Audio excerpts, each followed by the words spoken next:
بسم الله الرحمن الرحيم. الحمد لله والصلاة والسلام على رسول الله صلى الله عليه وسلم.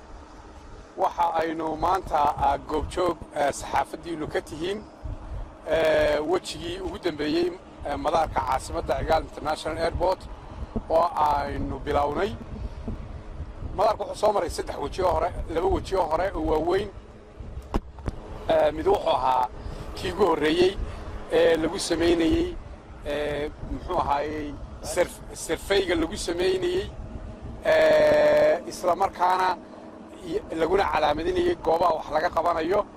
wajiga labaadna wuxuu ahaa runwaygii hore ee ka koobnaa 2.4ka oo la googooyay meelihii ka daacay oo dhan, meelihii uu bayskiisii dhagaxa halumayna dib loo soo kiciyay.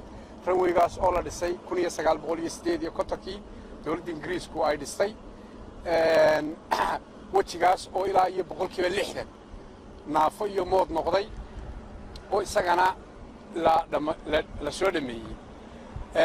waxaan u malaynayaa in badan aan xogaga lahayn waa ku oran jiray baaldiya lagu guraa waxna waa la googooyay, shaqada ay ka mid ahayd in la googooyo. wajiga saddexaadna wuxuu ahaa runwayga aad imka arkaysaan ee siman oo isku celceliskiisu yahay 7.5 7 mitir iyo badh 7 sentimitir iyo badh layer ka kooban oo base adaga oo shaqadii ugu adkayda.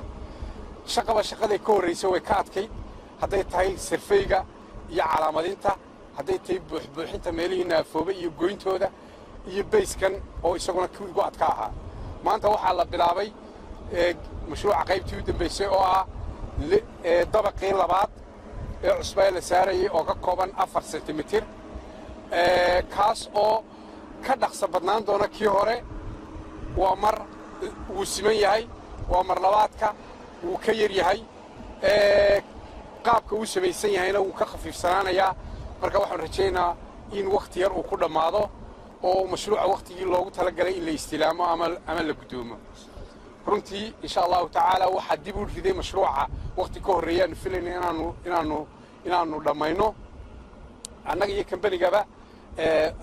iyagana dantooda ku jirtay, annagana dawlad ahaan danta qaranka ayaa ku jirtay inaanu madaarka hore u dhammayno oo furo.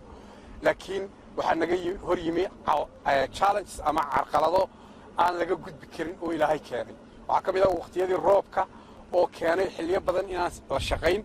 waxaa ka mid ah karasharkii magaalada ee dhagaxa lagu sameeyay warshadani isku qooshaysay oo saddexdii karashar ee magaaladu lahayd maalintii halkii laga doonayay 35 gaari ku soo ururay 15 waxaan ka badnayn.